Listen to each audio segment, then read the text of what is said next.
Hi everyone, it's Sunday the 16th of December and Simon Keeling here with you on weatherweb.net. Just got a very quick update for you today. We've got the temperature charts coming in from the GFS Ensemble, and just interesting to take a note of these. Look, the dates running along the bottom there and taking us up to 1st January, New Year's Day in fact. But what I want you to notice is the temperature profile, and particularly this period here. This is early on December the 24th, Christmas Eve, and you notice this maximum temperature here during that 6-hour period getting up to 8 or 9 degrees on the afternoon of the 23rd, next Sunday. But then look what happens. Look how the GFS just pulls off temperatures during the Christmas period, seeing that fall go off, and this is sort of maximums of 4 and 5 degrees across London at that time. So certainly it is seeing quite a decrease in temperatures. Now, as far as total rainfall goes, this is the rainfall for the next week, and we are going to be seeing some pretty hefty rain around during the next week. This is ended 6 AM on Christmas Eve, so this is a week tomorrow. And if you take a look here, look, these totals running all the way along the southern coast, up the western part of the country, northern England, right the way through this area here.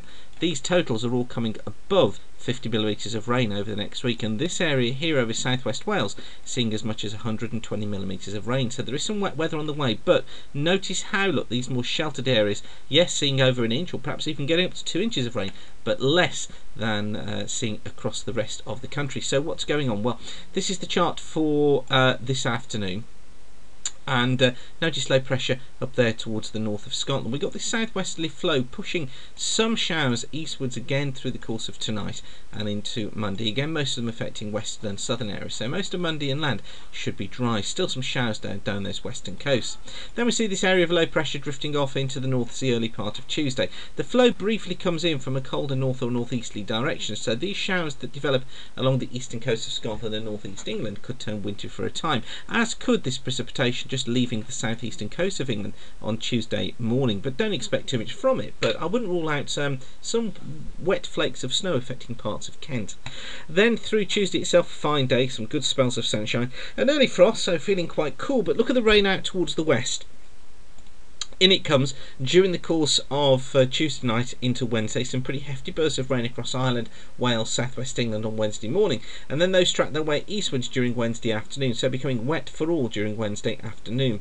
Some pretty heavy rain as well then overnight into Tuesday. Look at that area of heavy rain that develops as the low pressure just moves in. So some very heavy rain overnight into Thursday, and for Thursday itself we find probably it's going to be Scotland, northern England, central and eastern parts of the country here that have a wet day, but some brighter weather coming into the west, but still with this southwest feed, I think bringing some wet conditions out to the west. So a couple of really wet days to come through later part of Wednesday and into Thursday.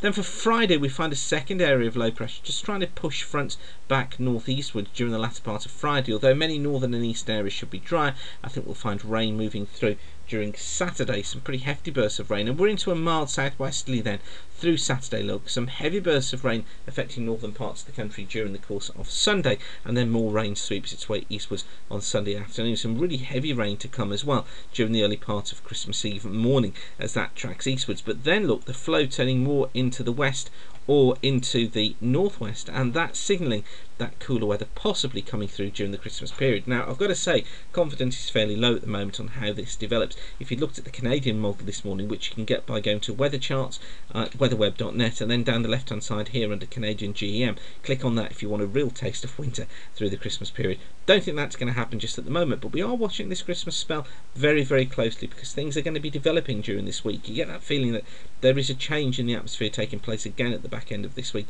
At the moment I'm pretty happy with talking about it being cool and getting cooler through the Christmas period into New Year, but those forecasts may have to be revised. I'll give you more information on that tomorrow, but for now, thanks for watching and keep the sun shining. Bye for now.